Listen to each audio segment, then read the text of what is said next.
Roger. 2,000 feet. Hello YouTube, Wycliffe Barrett, Xplane dedicated. Good morning and welcome. It's a beautiful spring day. Spring has finally sprung, and along with it, Xplane 11 has finally come out of beta and is now full public release, which means you can buy it from Amazon, Aerosoft, Laminar, Steam, and many other outlets, I should imagine. My advice, get the digital download from Laminar, which means you'll have access to any of the betas that may come out, and any updates that come out, you'll have access to them immediately, whereas through the other options, you'll have to wait.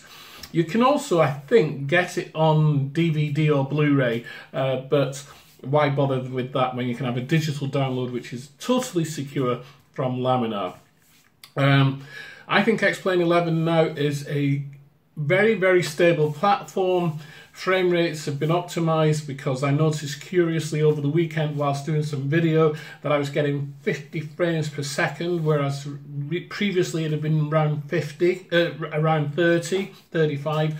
We're now up to 50. But that's not forgetting I've got a high-end machine, so I've got an i7, 32 gigabytes of RAM and a GTX 1080 graphics card on a Gamer Republic motherboard. So you need to realize that the Xplane 11 does require a pretty high spec machine, but even so, on mid-range machines you can still use it. Anyway, that's Xplane 11. There is one problem area at the moment with Xplane 11, IXEG 737, Gizmo, and X Squawk Box. That combination together has a problem in so much as it is not rendering CSL files correctly. Some CSL files will appear as all black, so you'll have all black aircraft. Some may work. It's a combination of those three things: Xplane 11, IXEG 737, Gizmo, X Squawk Box, four things, sorry. The developers of X Squawk Box are looking at what the issue might be, but they seem to think that it's IXEG and Gizmo, but they're not sure which one of the two, and so therefore it may be a case of waiting for the IXEG 737 to be updated for Xplane 11, and advice is don't use it in Xplane 11. Stick to Xplane 10. I hope you haven't deleted your Xplane 10 copies. I know a few people who did, but anyway, enough of that. Overall, I think it looks superb. It's out there, go get it. Absolutely wonderful. I hope you enjoyed the video. If so, give me a thumbs up, smash the like button, and don't forget, click on the bell. Ding dong ding. Click on the bell and you'll be notified when my videos are released onto YouTube. So here we are at KMCO Orlando International Airport, designed by Freddy De Pues, NAPS Advanced Sim Scenery, North Atlantic and Pacific Scenery. Ooh, big title, but excellent airport. I put up a screenshot there of an overhead view of the airport. It's kind of designed on a clover leaf with the main terminal in the middle, which is where we're going towards now on this overhead railway line here. Orlando International is a huge airport. I can't remember how many runways there are. I think there's something like 6, possibly 8 runways altogether. Vast airport, huge main terminal, as you can see as we fly through the center of it here. I managed to get the drone back into Xplane 11, so I can do some rather interesting shots for you. What you will notice regarding Florida is that Florida is very flat, but not only is it very flat, there is a lot of water there and also a lot of trees. In fact, it's mostly Florida jungle. If it wasn't for Disney and the clearing of a huge amount of land, I think that most of Florida would still be under jungle and swamp. Anyway, looking at this scenery, let's have a look at what it's done. It's fully implemented for Xplane 11. There's customized buildings, lights, transparent windows and interiors. I haven't had a look at any of the interiors, and certainly you don't see any of the interiors whilst I'm flying around. That was my bad. Maybe I'll do an update at some time or another. There are position buildings and objects as close to reality based on orthophoto source. That can always be a little bit difficult, looking at orthophoto scenery, orthophoto images and trying to locate buildings onto it. But if it's good imagery, then you will be getting close to it.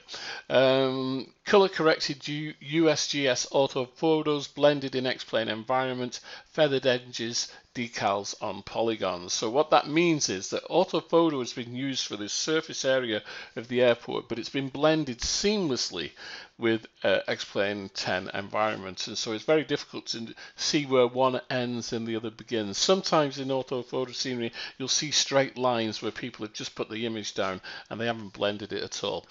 ATC for full runways and taxiways network, ATC traffic flows, wind rules, time rules, AutoGate. Don't forget, of course, if you're going to have AutoGate on, you've got to use Marginal's AutoGate plugin. You can download that from xplane.org. There's passive ADSB. Runways and taxiways are per the orthophoto, so they match up perfectly. Runways and taxiway side stripe marking, which is really nice, where you've got that kind of dark edge with yellow stripes around it. You'll see that as we fly around. There's multiple road textures using the .lin files, although I will say that some of the roads seem a little bit out of place, or they kind of end oddly. One of the things that I have noticed, which I think can be vastly improved, is the distinct lack of traffic. Now, there's lots of cars in car parks and on the roofs of the main terminal here, which is a car parking area, but as for traffic in the area, there doesn't seem to be an awful lot, and I'm not quite sure what's happened there, as I've got my settings up and high enough to suggest that there would be quite a bit of traffic. So something's happened there, and certainly with these off ramps and on ramps, as you can see, the color changes quite dramatically from very light grey to dark grey, and I'm not too happy about that. Maybe some adjustment might be needed there. Here we have the taxiways that I was on about, with the edging and yellow markings. Absolutely very good. There's precision pavement marking, which is all on the gates, etc. Ponds are covered with realistic polygons, so in other words, there are good water textures. There's lots of water around the airport, don't forget. Having a look at the night lighting, of course, night lighting is very much Xplane 11 now, and there's very little to do with anybody else, although you can create a nice lighting environment for your airport. There's grass, sewers, there's an irrigation system. Animations have been done by Mr. Mark Leidecker, and it's an extremely detailed environment. There's tunnels, there's bridges, there's causeways. Absolutely amazing.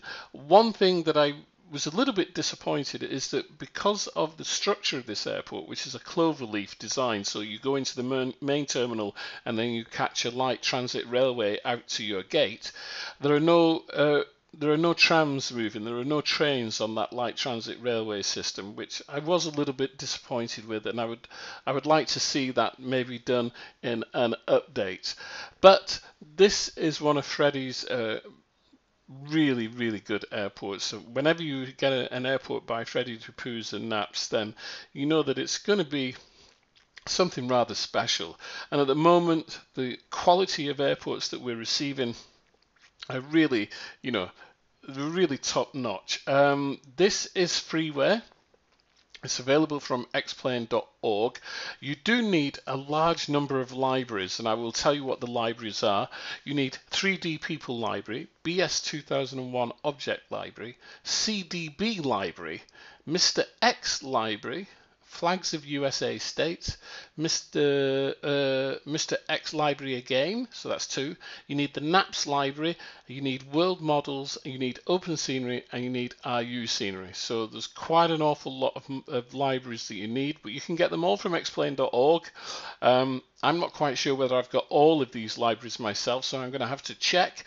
But even so, because I do get the message at the beginning when I load up, it says that it may not look correct, so maybe I'm missing a library or two, but even so, it does look superb. There's countless thousands of trees. Oh, I'm feeling a bit sick. Countless thousands of trees, the ponds area and the outlying areas of the airport, which are really, really, really well realized. 3D cars in the car parks, and of course these 3D cars have no effect on frames per second. Overall, this is a superb airport. I really, really like it. I think it's a good one. But it's free, so you can go and get it from xplane.org. And why wouldn't you? We'll see you all soon. Wycliffe Barrett here, Xplane Dedicated. Cheerio. Yeah.